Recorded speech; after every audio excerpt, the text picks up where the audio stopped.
Good afternoon all, and welcome to this Book at Lunchtime event on China's Good War, How World War II is Shaping a New Nationalism, written by Professor Rana Mitter and published by Harvard University Press.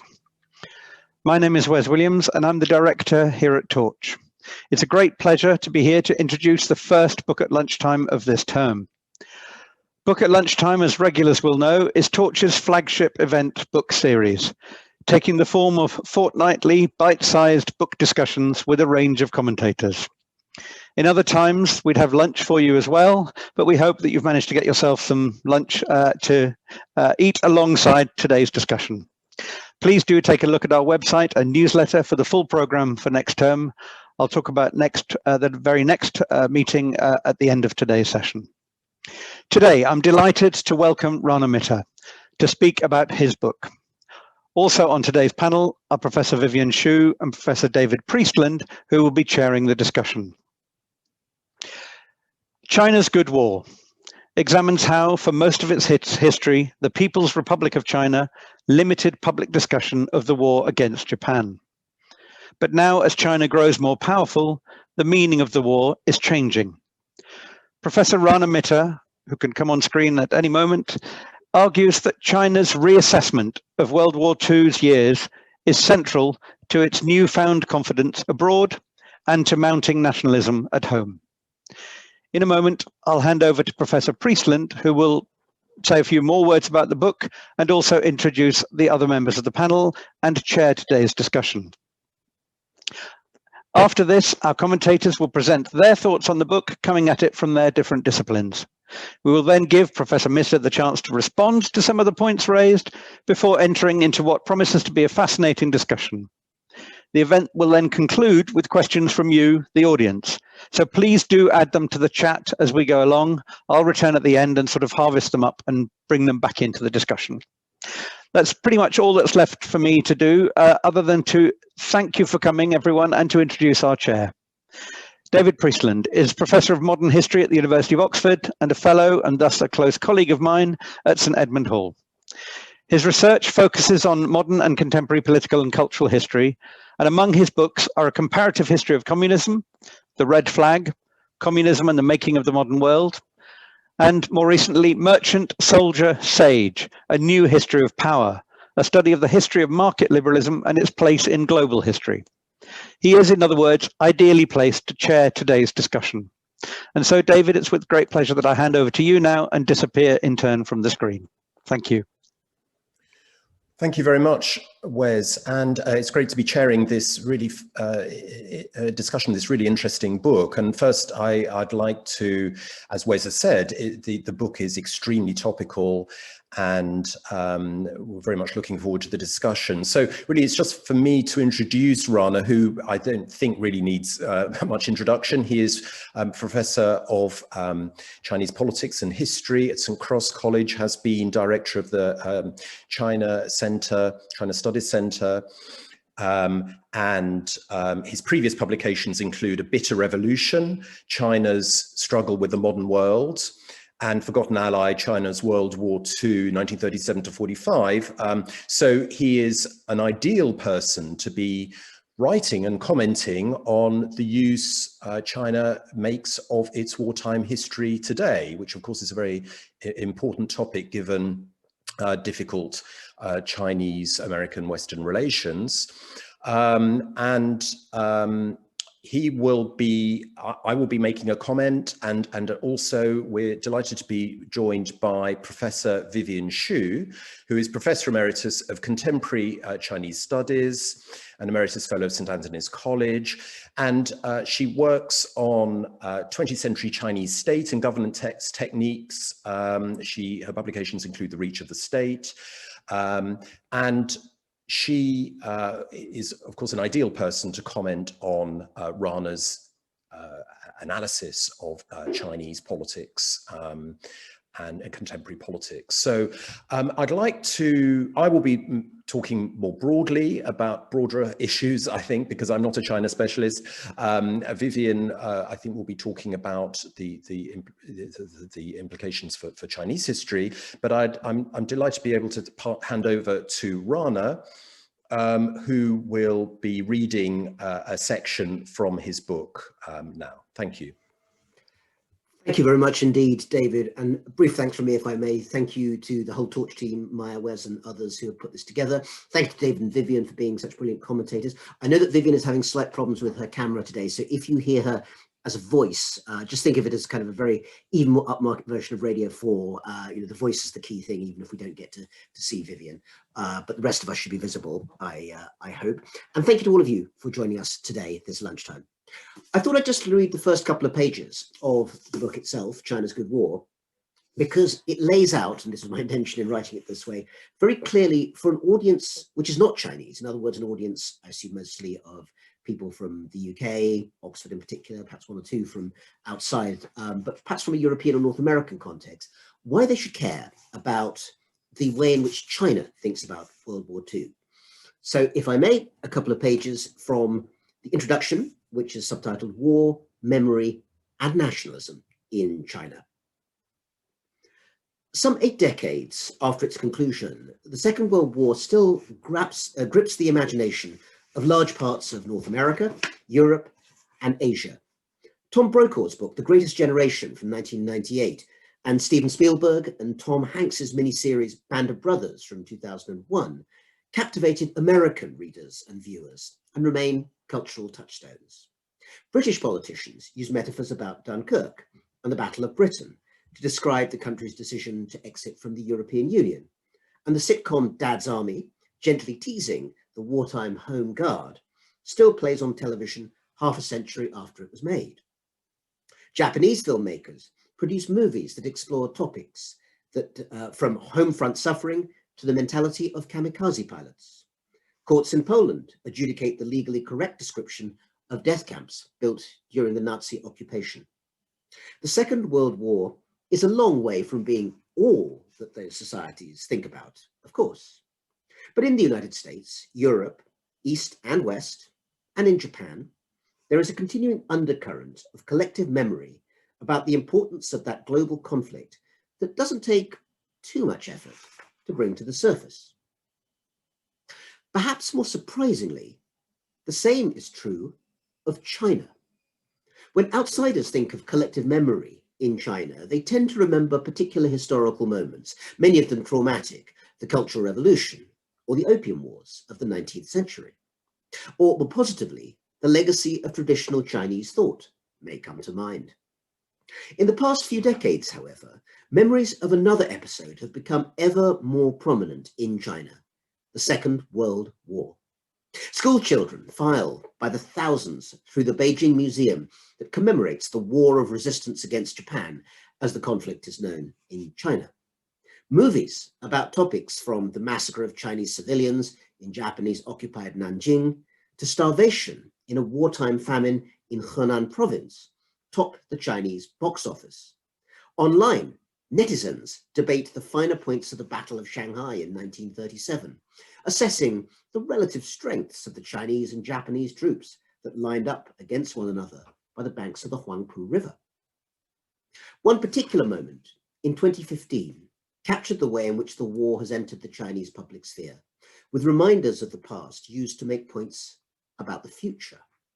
On 3rd of September 2015, Tiananmen Square, at the heart of Beijing, was filled by an enormous parade.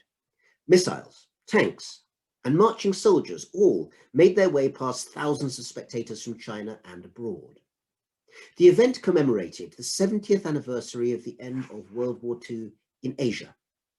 It stood in stark contrast to the elegiac tone of many of the memorials in Europe the preceding spring. On the anniversary of the liberation of Auschwitz in January 1945, as on VE Day the following May, there was a strong sense that the end of a narrative had been reached. Veterans and survivors attending a 70th anniversary in the knowledge that few of them will be there for the 80th. In China, while veterans stood at the center of their parade, there was a much stronger sense that the military display was part of a definition of a new China, rather than a farewell to an old one. And the Chinese event was distinctive in another important way. The parade was the first national large-scale public commemoration of China's role in the Second World War. It was a major milestone in a process that had been taking place over a long period of time, some 30 years or more, during which China's attitude towards collective memory of its wartime participation changed significantly, with profound consequences for its domestic and international politics. And the consequences of those domestic and international politics are what I explore in some 300 pages in the book, and which I'll be delighted to discuss today with David and Vivienne in both a Chinese and comparative context. So, David, can I hand back to you?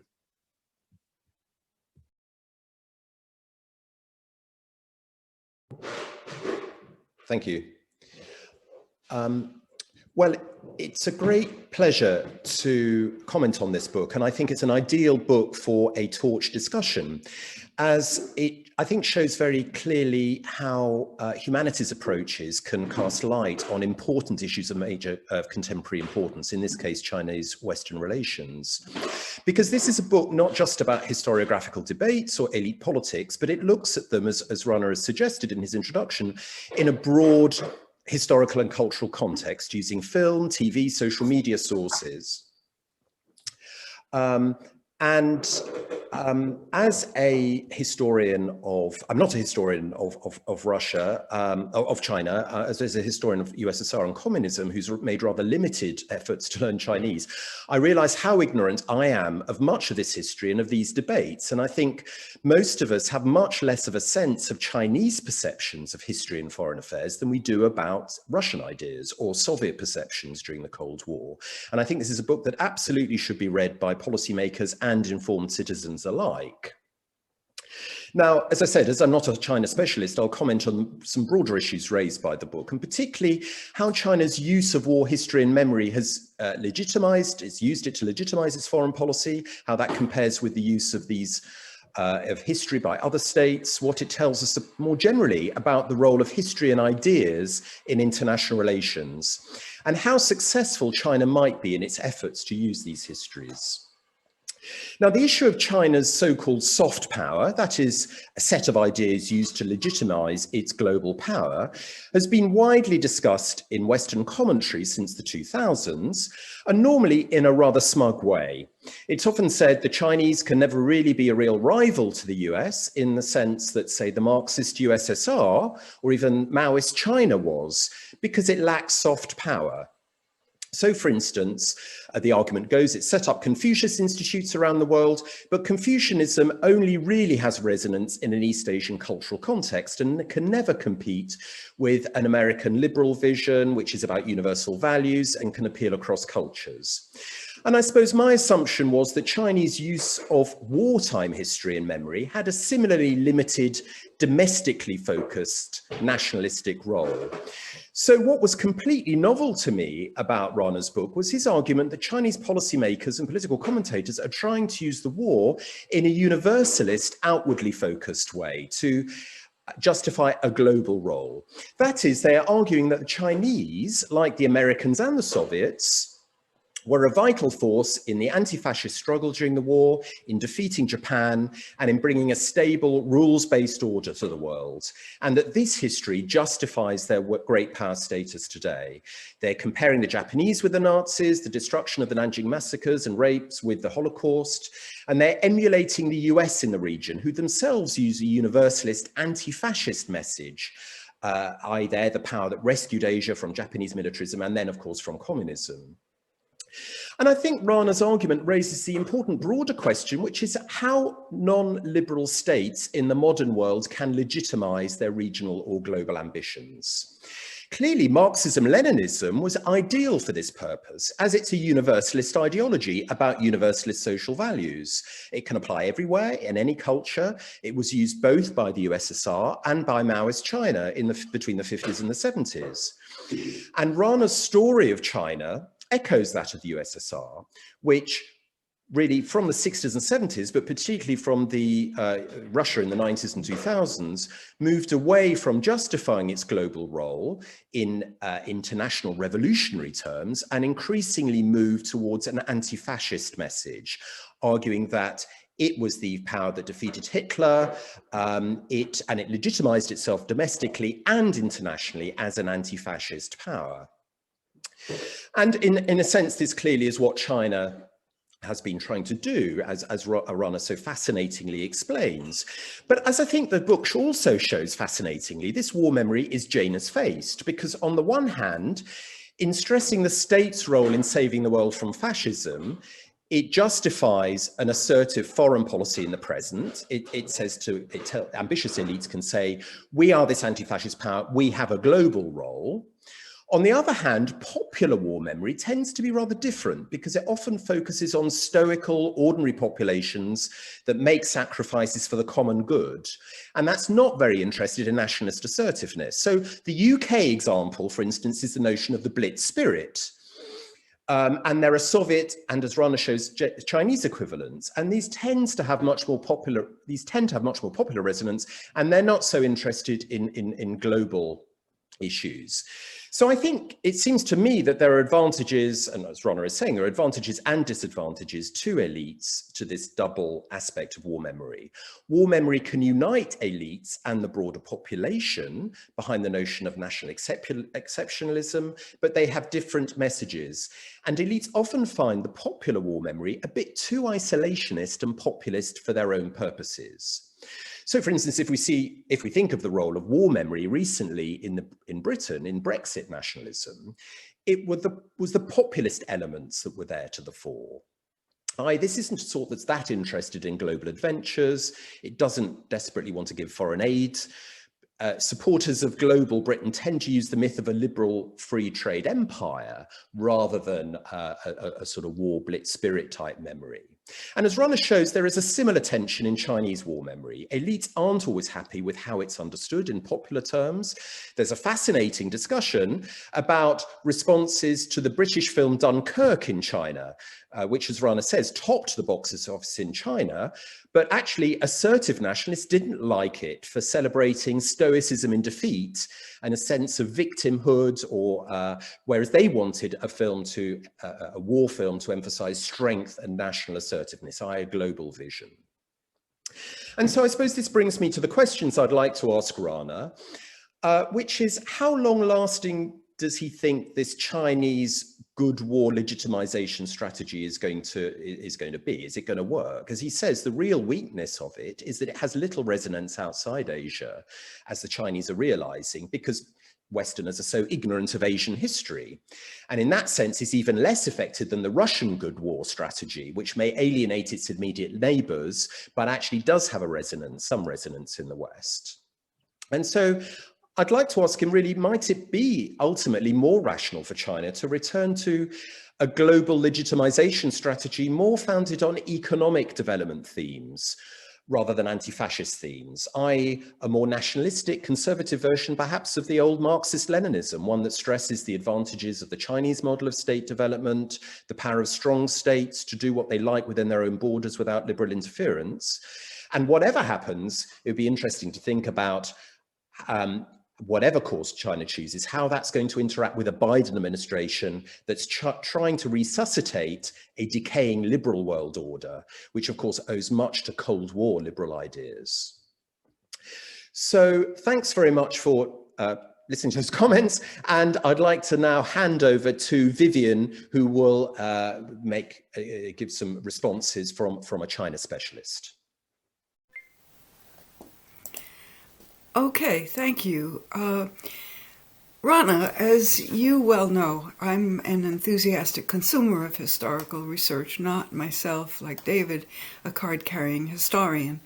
But for whatever it might be worth, let me say that I've read this new book of yours as very much a meta sort of historical exercise. It teaches us a lot about the history of certain persons, places, and events, to be sure, but the book as a whole seems far more concerned with alerting us to the dodgier, or the more unsafe and inconstant qualities of what we receive as history, which is to say, concerned with sensitizing readers to the layer cake of knowledges that are comprised in what we believe our national histories to be. You show here not only how the national histories we moderns receive are sifted and hammered into very particular shapes from the outset, but how also, even once broadly accepted, certain collective understandings may later be repressed or just forgotten, and how even later parts, at least, of once discarded understandings may yet again be recovered, reimagined, and repurposed to meet evolving social goals. To operationalize this meta-agenda in the book, you deploy your very interesting concept of circuits of memory, alluding to several different circuits where the war is concerned, one that spans the UK, the US, and Canada, one reaching across Russia and some of its neighboring countries, one in Japan, and quite another in China. And though you don't discuss any others, I think we might imagine there may be further such circuits of memory in play over portions of Southeast Asia, for example, or over states that managed to remain neutral throughout the war, and also perhaps over different parts of North Africa.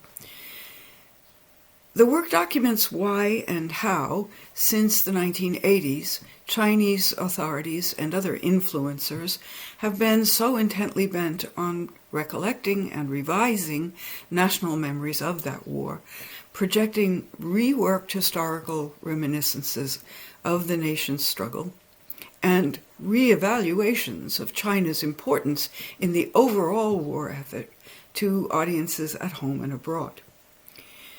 You make it clear that while this concerted effort at re-remembering has been greeted warmly and largely successful at home, it's met a much cooler, more diffident reaction around the world. And while I think we can pretty quickly see why foreign audiences might well be largely unaware or unimpressed, I think the first question I'd want to put to you would be about just why you think it is that this effort has met with such broad receptivity at home. Because the deeper question I'd really like to get at concerns the way you've chosen here to represent the accretion of all those other Chinese national memories, very painfully acquired during all those long years before the 1980s, which you bracket together under the heading of China's Cold War. And I ask about this because what I felt almost went missing entirely, or was made invisible beneath this label of the Cold War, was the impact of the Chinese people's repeated and desperately raw and socially exhausting collective experience of another kind of struggle over identity during those 4 Cold War decades, that being, of course, the continuous struggle over class identity. My question, in short, I think, is whether or not you would agree that in China, up until the 1980s, for as long as class identity was determinative of one's social worth, prospects and allegiances, questions of national historical identity simply carried far less valence in domestic affairs, or for that matter, in China's international affairs. And so only after the preoccupations of continuous class struggle were finally set aside, would a serious effort to reconstruct a cross-class, common, shared national identity and to resituate that identity explicitly in the war experience, would that have any purchase in Chinese political life? And a second topic on which I'd like to draw you out, if I can, concerns 1989, especially the post-Tiananmen Square crackdown, and a possible connection I think I see between that crisis and the party's project of reclaiming the war experience as just the right new historical anchor for national identity. Now, you say clearly in the book that this project of re-remembering the war had gotten underway before 1989, but that it speeded up afterward. And I ask about this because it happens I was spending quite a lot of time in China, different parts of the country, during 1990, 91, 92. And one of the things going on everywhere just then was an immense proliferation of color televisions, not just in big cities, but small towns and rural areas too. This sudden abundance of affordable TV sets created huge demand and a rapt audience for new nightly programming. And what I saw being broadcast on TV then was what seemed to be just an endless stream of serialized dramas, almost all set precisely during the war, and very, very much featuring the People's Army, officers and soldiers, and sometimes their extended families. These could be melodramatic at times, but they certainly weren't light or frivolous entertainment, and I did not find them morally simplistic either, not cowboys and Indians types of fare. They tended, I thought, at the time, to have complex, anguishing plots, often involving spies, informers, other tangled and ambiguous social realities, and highly fraught human relations, even among those fighting on the same side. Those dramas dwelt especially on life and death risks, on facing fear and finding courage. Watching them, evidently wildly popular as they were, watching those series then in the post-Tiananmen political moment, I interpreted them primarily as part of a project of urgent damage control and image rebuilding for the PLA, whose standing had been so badly shaken after the violent suppression of the protests. Dramatizing historical memories of army service when the war was on was only, I thought, the obviously most exciting and compelling setting to select for reclaiming the prestige of the military. But what reading your new book has made me wonder now is whether you would agree with me that it might actually have been the coincidence of that very pressing need at that post-89 moment to find the most poignantly persuasive ways to rebuild the public image of the PLA, which in turn would press party state leaders further and further forward with refocusing the national public culture around re-remembered experiences of the war as the crucible in which the national will, then embodied in the People's Army, was well and truly forged. Well, I did have a third question, but I think I've about consumed my time, and so I will stop right now and turn things back to David to take us forward. Thanks very much, Vivienne.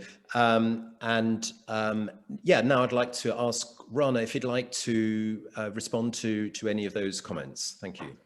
Great. Well, thank you first very much both to David and to Vivienne for having both read so carefully and put forward such thoughtful questions. And I think what I'll do, in a sense, is take elements of both of the sets of questions and put them together in some of my answers, because actually in some ways, I think they relate to each other really in some quite interesting ways, not least, for instance, in David's bringing up the immensely important subject of Marxism Leninism, which I think has been under-examined in terms of looking at some of the aspects of contemporary Chinese ideology, and linking that to Vivienne's very insightful question about class and where that was and where it goes. Another under-examined but actually very relevant topic. So let me bear that in mind to try and come back with a couple of thoughts. The first one is to do with David's question about the durability of this phenomenon of China becoming obsessed with World War II. You know, how lasting is it and where does it make a difference? Well, I'd say, first of all, I mean, you know, I clearly can't give a definitive answer to that question, but what I can point out, and do point out in the book, is that this iteration, in other words, the reform era version of China's rediscovery of World War II, is now something like 40 years old and shows no particular sign of slowing down. It emerged in its modern form in the early 1980s, so as Vivienne says, before Tiananmen Square, but certainly in that reform era. And it continues to reshape itself in all sorts of very vibrant ways today. So just to give a couple of quick examples of how it's relevant in the contemporary sphere, the year we've just gone through, the year 2020, off the top of my head, I can see the Chinese state and wider society doing the following things. Number one, when the COVID pandemic broke out, one of the major metaphors or analogies of choice they reached for was the idea that this was a people's war against the virus, which of course is a good Maoist phrase, but it's a Maoist phrase that absolutely comes from those years of Japanese conflict with Japan against the invasion of the 1930s and 1940s. Or another example, the repeated use by Xi Jinping and Wang Yi, the foreign minister of China, so the president and foreign minister no less, not just once, but on many occasions, but one that comes to mind was, say, the Munich Security Conference last year, big international gathering. The US Secretary of State at the time, Mike Pompeo, was there. Mike Esper, the then Defense Secretary, was there. What was the analogy which Wang Yi used to speak to these opponents, you might say, in the hall? He reminded them that at the end of World War II, in 1945, in February, before the fighting had even finished, of course, in Asia, or even in Europe, actually, at that point, at that moment, China was not just a signatory, but the first signatory to the United Nations Charter. In other words, laying claim to China as a founding member of the post-1945 international order, something that was a direct consequence of Chinese contribution to World War II. But that also enables me to give a third example, which also goes to David's second question, if I can weave them together in this way, which is the question of when certain aspects of this idea of World War II being this immensely important time for China are suitable to bring up, and when they get covered over or suppressed.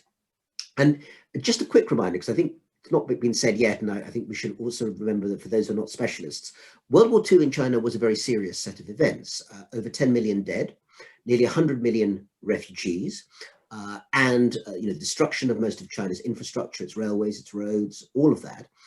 And by no means incidentally, holding down more than 500,000 Japanese troops between 1937, when the war broke out, and 1941 and Pearl Harbor, until the Americans and the British came along. So, the Chinese contribution is not pivotal in the way that the Russian one, the Soviet one, certainly was, but nonetheless, it was immensely important in terms of the first phase of that war in Asia, and I think it shouldn't be underestimated. The Chinese certainly don't underestimate it.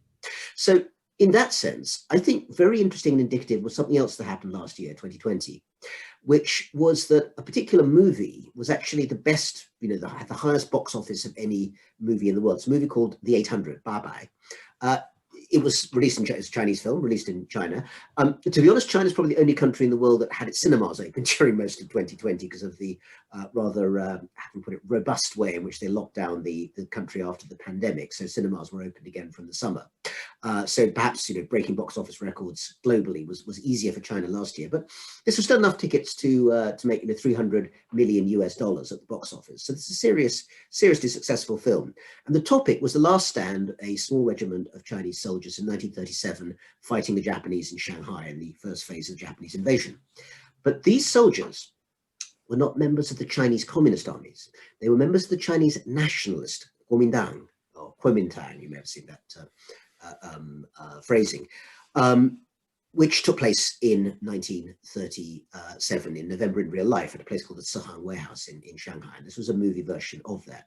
Now, as I say, this was very interesting because to actually have the party that was essentially the ultimate opponent of the communists in the Civil War being celebrated in this film was something that was part of a much wider phenomenon that has emerged in China in that last 40 years I've mentioned, which is a sort of slow rehabilitation of at least parts of the old Chiang Kai-shek nationalist movement and their battle against the Japanese, which the communists never used to rate at all, but now actually do give a sort of grudgingly patriotic patina. But the final thing that makes that, I think, very interesting is that 1 year previously, in the year 2019, this exact same film, The 800, which was about to be a big blockbuster hit, had been banned, completely banned in China just before it was supposed to be released.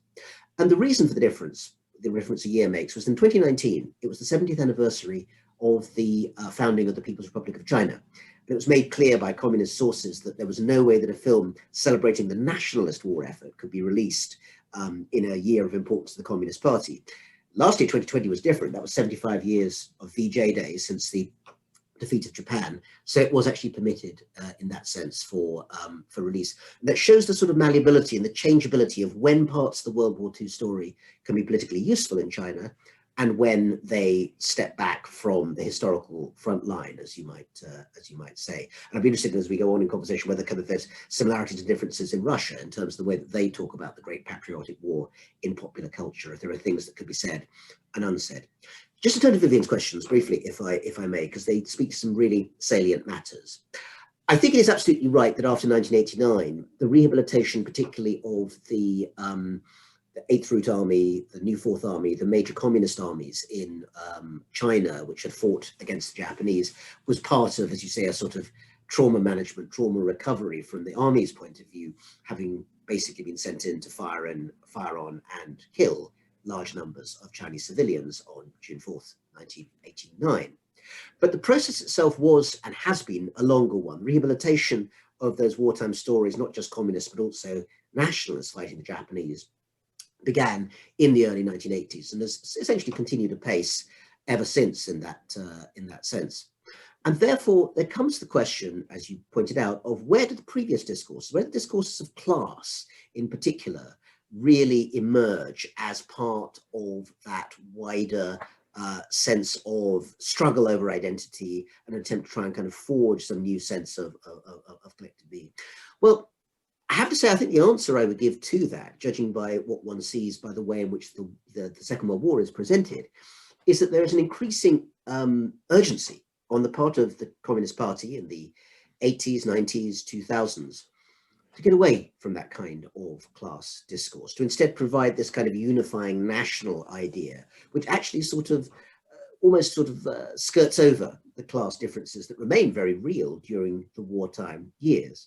And it's notable that amongst the people who have been most persecuted, you might say, I think that's probably a fair way to put it, in recent years in China, are young Chinese, Marxist groups based often at major universities like Peking University, who have taken the party's rhetoric of class struggle from the past seriously and have attempted things like organizing trade union workers in Chinese factories and have found themselves promptly picked up and sort of taken away by the security authorities for basically causing trouble in that sense. So we have come to an ironic world, I think it's ironic anyway, in the early 2020s in China, by which major filmmakers essentially glorifying the wartime activities of Chiang Kai-shek, the former, deadly enemy of Chairman Mao, and putting that on the screen for, millions of people to watch and buy tickets while eating popcorn. That's fine. But being young students who, rather like Mao himself when he was young, become inspired by the idea that, class struggle is real, that people's class identities and worker identities need to be taken seriously, that can get you arrested and basically, locked away as a result. And if that is not an irony of the present day, I don't know what is. David, you. I think you're on mute still.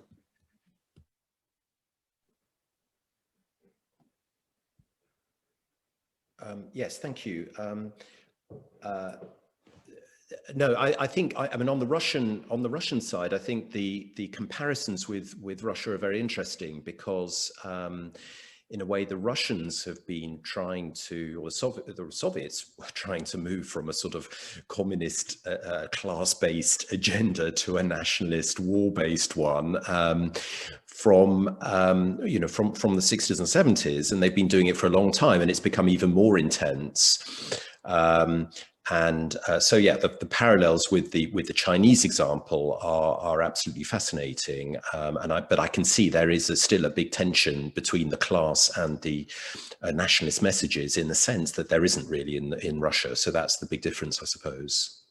I wonder if I could throw the question sort of back to Vivienne in a sense and get thoughts, because of course you put forward the idea, and I think rightly, that class is this immensely important factor in shaping, the late 1940s up to the 1970s, 1980s, the way that China thought about itself. But of course, class itself at that time was a very, very changeable sort of identity. I mean, ideas of class during the Cultural Revolution, and certainly even before that in China, became essentially hereditary in a sense. I mean, you inherited your parents' class status in a way that wasn't true previously. And linked to that, I would also sort of suggest that I think nationalist ideas of China as this sort of nation state that fought back was still very powerful during that time. The Sino-Japanese War was talked about, of course, under Mao, but it was talked about in very limited ways, essentially as the Chinese Communist Party being the only leading force that had anything relevant to say about fighting the Japanese. So that meant that the nationalists were left out of the Kuomintang, the Americans were left out of it, the British indeed were left out of it. And in that sense, it was a political discourse rather than an analytical discourse about what had happened during those wartime years. So I wonder if we could invite Vivienne back for some further reflection on that question of kind of class and nation and how they come together or separate. Well, I think I'm surprised to hear you say that you think that class was a somewhat mutable concept. It was really quite fixed in people's lives, and as you said, it was something that was inherited. You're right if you're referring, I think, Rana, to the possibility that one's class standpoint after a certain period could override one's actual technical class. And if you were a technically assigned class, and if you were able to demonstrate in the appropriate ways that your class standpoint was really progressive and really revolutionary, then you could make some inroads. But the inescapability of your class assignment was very great. I think I remember quite clearly that although it was first put forward in 1978 that class labels could be lifted, it took quite some time, even after that, for people to have them lifted and for them to start behaving in ways as if they were more equally citizens and more equally entitled to their political opinions and standpoints. So can I just say on that, Vivienne, partly because the audience, I think, I expressed myself slightly badly, I think. You're absolutely right in what you say. What I meant by changeable was that prior to the establishment of what became the Maoist order, I think the ways in which Chinese political thinkers tended to think about class related to categories that, say, European Marxist thinkers would have recognized quite clearly. After that point, exactly as you say, class took on various types of very fixed form, particularly, as I say, the heritability of class, which Felix Wemvoy has been writing about quite interestingly recently. And that may be what I meant. Maybe I'm more unfamiliar to listeners, the idea that class was something that you basically take on as an inheritance for your parents. But in terms of mutability during the Mao period, you're absolutely right. Of course, it stays very, very fixed, and it's very difficult to get out of your class status. It's not movable between statuses at all in many cases. Right. I suppose perhaps I could just come back on this question about, you've been talking with Vivienne about the domestic implications of the war myth, and clearly it's extremely popular, but in your book you also talk about the ways in which the Chinese feel very miffed, really, that the international community don't really take this war effort seriously, and they should be taken as seriously as, say, the Americans and Russians in the war, which, I mean, one can entirely understand their view, but that isn't a view that others do hold, because they're so ignorant, I suppose, and the Americans have been so good, or the Americans and the Soviets, I mean, Russians have been much better at promoting their own war stories internationally. So I'm just wondering how are Chinese leaders going to see the role of this war memory as a tool of international policy, of global policy in the longer term? I mean, for instance, presumably it has a resonance in Asia, but when say they're trying to gain influence in Ethiopia or Africa, these things are going to be much less influential. They're going to be much, presumably it is again this sort of Maoist background, the links that were established in the Maoist period, or these sort of ideas of China having an ideal development model that's going to be the message that's going to have some resonance rather than some war history. Or if I may throw in one other alternative possibility, that could be the image of China's much earlier history, its imperial history, and its imperial grandeur, and the naturalness of its being a big country with a huge area of influence over Asia, and now even maybe farther.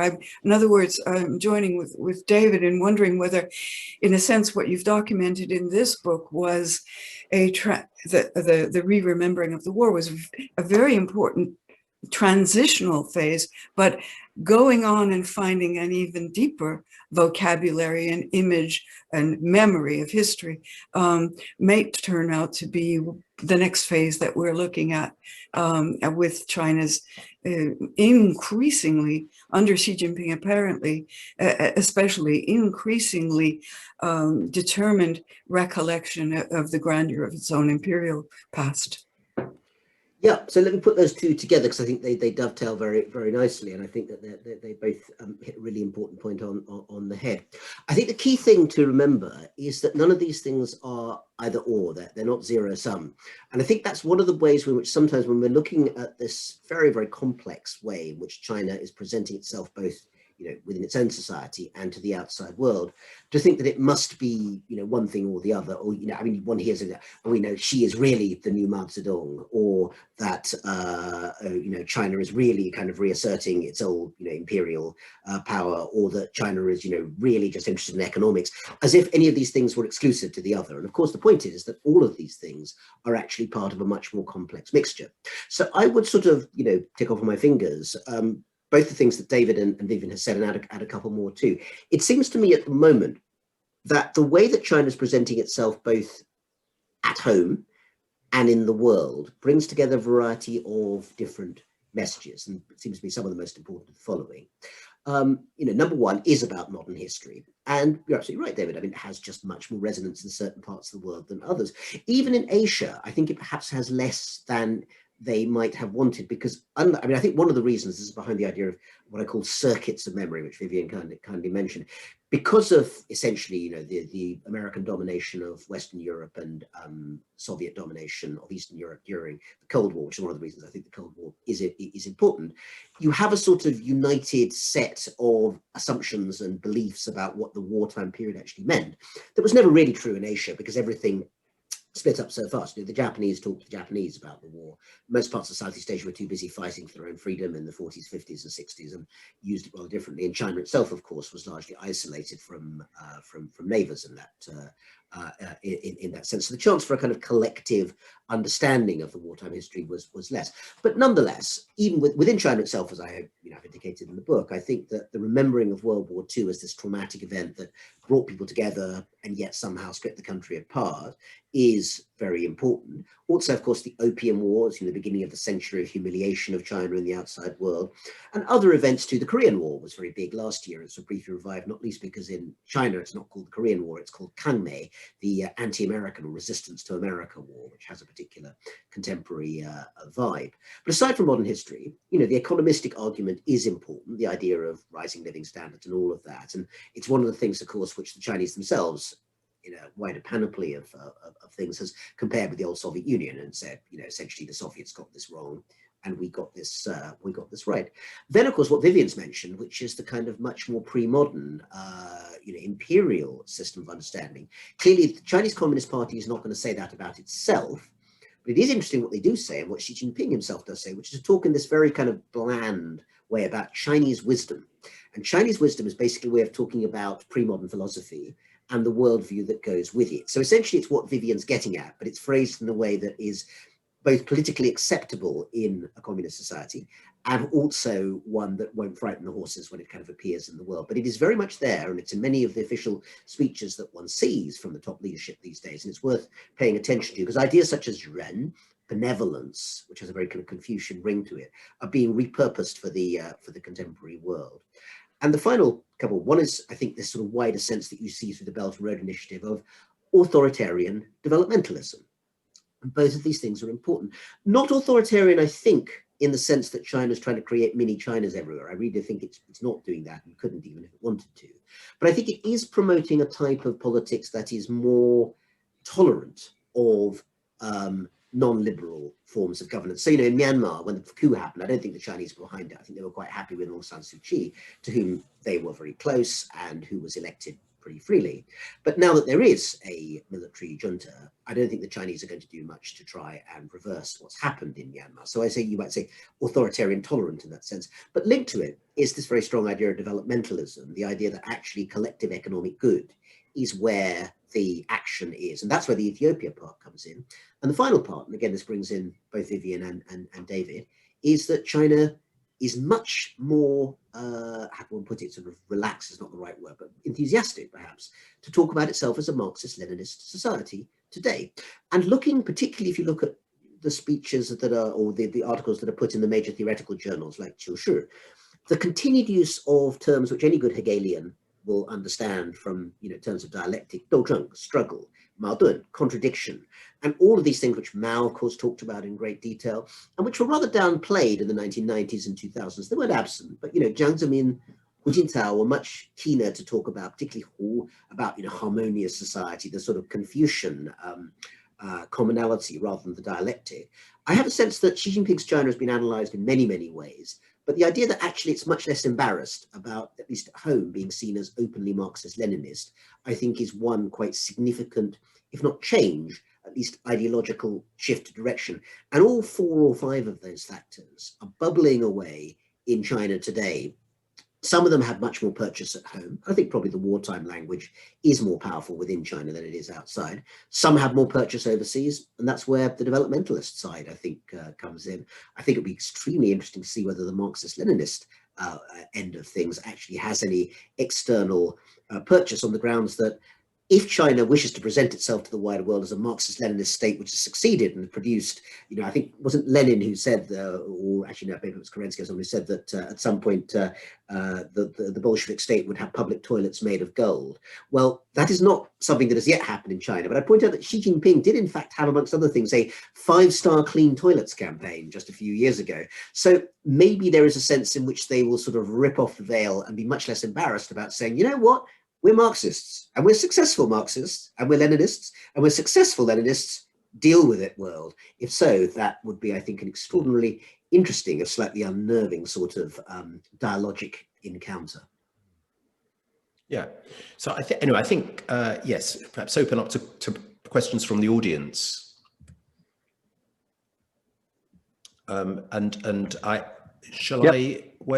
I can do this bit if you like. And so far there's really only the one, so I would hope that others might come in with them as we go. And in some sense, you may have answered this already, Rana, but the question is, how successfully does the Chinese state rationalize away the major contribution of the nationalist Kuomintang when promoting its new war history?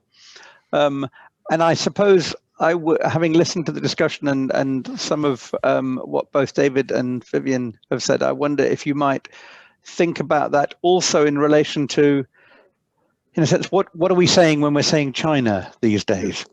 Because I'm struck that David is sort of moving between Russia and the Soviets at various points in your explanation, and understandably so.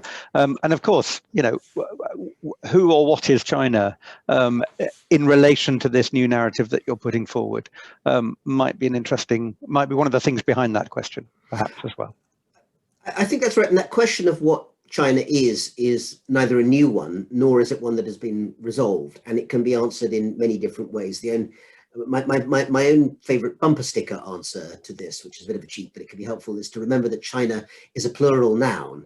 And I think that's one of the issues, of course, right now that we have a problem with, because China's own party state, for the most part, tends to think about itself these days as a kind of quite top-down state in which border control is very important, and control of the border lands, Hong Kong, Xinjiang, and so forth, has become very central. But it's also simultaneously pushing much more strongly than it ever did before about the idea of overseas Chinese, or Chinese diaspora, as being part of a kind of wider understanding of what China is. I think that the barrier, and there are many, that today's People's Republic of China has in terms of kind of leaping over that, is that they haven't yet worked out any very convincing way to get the plurality of all those different Chinas into their definition of what the central China is. So in other words, thinking about the Taiwan question, the starting point for Beijing is, look, Taiwan has always been part of China geographically and otherwise, and it has to come back whether it wants to or not. But the question of what that means for Chinese identity, if you're saying, look, these people aren't Taiwanese, whatever that means, they are Chinese, just they need to come back and realize that. When you get to the next stage and say, okay, and what exactly does that mean? What is the actual significance of that? Or what does it mean that, Hong Kongers, who are clearly have been part of Chinese sovereignty since 1997, nonetheless think of themselves, clearly many of them do, in a way that is not the same way that, you know, a top elite thinker in Beijing thinks about her or himself. How does that fit into the discourse? On that, at the moment, there seems to be really a sort of deafening silence. So I think resolving that question of identity, and that's where actually things like World War II, which of course, as I've said, has been one of the perhaps relatively rare examples where the People's Republic of China has quite successfully taken an almost oppositional set of ideas from the old nationalists and absorb them into the way about it that it thinks about itself in the present day. So I say, you know, to Beijing, you can do it when you want to and when you try. Maybe trying harder might be the way to go. And thank you. And I wonder if I was struck by Vivienne's notion that this that there's also the sort of imperial past that's being in both invoked and sort of at the same time set aside here. And I wondered if Vivienne had thoughts also on the way in which this good war story might relate to the sort of what is China in an imperial, because there's internal imperialism as well, of course, as well as external imperialism. And I wondered if that's a question that Vivienne might want to think about. The ways in which it could be worked in is yes, I mean yes, broadly, really, in relation to the sort of good war story, in a sense, who is the good war story serving most in this question of Chinese identity, if it's in relation to the kinds of questions you were raising? I think what I think about the imperial trope being used as a means of attraction and explanation for the role that China thinks it should take now is usable in some parts of the world and less so in others. In parts of the world which experienced empire and which may still believe that empire is inevitable. They experienced one and then they've lived under arguably the American empire in this whole post-war period. For them, the notion, for some elements in those countries, the notion that another empire could be naturally on the rise and that they will need to find their place in that empire will make a lot of sense. And so in those countries, I think the benevolent imperial is a modus operandi that the Chinese may find far more effective than the good war. And I agree with Rana entirely that these can coexist and cooperate and be pulled one out of the hat and then the other out of the hat as needed. Don't know if that helps, but yeah. No, thank you. That's certainly very helpful for the non-China specialist, such as I'm, as it were, representing here. David, again, have you any thoughts on this? No, I think I don't know, a couple of Q&As though from the audience. Yes. Well, one we've looked at already, which is the nationalist Kuomintang question. The second is, again, a similar question, really. What's the reaction from Taiwan on the official level and in general public to this motion from mainland China that you've analysed in your book? Sure. Well, a brief answer to that. Essentially, it almost depends how old you are as part of the answer to that question. I would say that the idea that there is a shared history of, you know, resistance against the Japanese between Chinese nationalists, Kuomintang, and Chinese communists is much more shared by the generation, you know, now very old, that actually fled the mainland in 1949 after the Civil War, or perhaps, you know, their children and the kind of older generation. And those tend to be people who voted for the Kuomintang on Taiwan in its more democratic form in recent years. But recently, popular feeling in Taiwan has moved much more towards a much more autonomous idea of what Taiwan is, that it's a sort of separate entity, a separate state. This is something, of course, that Beijing regards as an absolute red line. So that a discussion of this has become, you know, very kind of fraught in all sorts of ways since Beijing offers more and more blood-curdling, you know, warnings about what will happen if Taiwan actually were to declare separation, which hasn't done at the moment, but, you know, it's obviously moving in directions where it feels just much less commonality. So I'd say that many of the stories of that kind of shared experience of fighting the Japanese, which both Chinese communists and Chinese nationalists would have had in common, even when they had very little else in common, would still bring together those above a certain age and who, you know, feel strong senses of cultural links to the mainland. But more and more, I would say that, you know, people who are in their 20s, people in their 30s, you know, teenagers, school children, and so forth, do not share that shared sense of identity. And as I say, I think it's one of the great failings of Beijing that they have so far failed to articulate a way in which their proposition about why there should be closer links between the mainland and the island are attractive, rather than basically saying, you know, if you don't agree with us, we're going to invade, which is certainly not a very kind of emotionally persuasive way of putting the question, to put it at its most mild. Thank you so much. We're running out of time. Of course, there's, you know, we could talk for a good long time about this, but I wanted to, before we left, thank all three of you. So Vivienne Shue, David Priestland, and Rana Mitter, thank you so much for this really, really instructive and interesting discussion. I'm sorry, Vivienne, that we didn't quite get to see you, but it was very good radio. And I'm hoping that those present might join us again in 2 weeks' time, when we return actually to the question of, if you like, usable war memories, where we discuss Porcelain, Poem on the Downfall of My City, which is a new recent collection of poems by Doris Grünbein, translated by Karen Leder, about the bombing of Dresden. And the author and the translator will be present. They'll be joined by Professor Patrick Major from Reading University, and also by the writer and artist Edmund de Waal. So do come along again in 2 weeks' time. I think that the details are in the chat. Thank you again, though, very much indeed for all of you for being here today, and most of all to our speakers for animating such an interesting and informative discussion. Many thanks. Goodbye. Thank you all very much. It's been great to be part of it.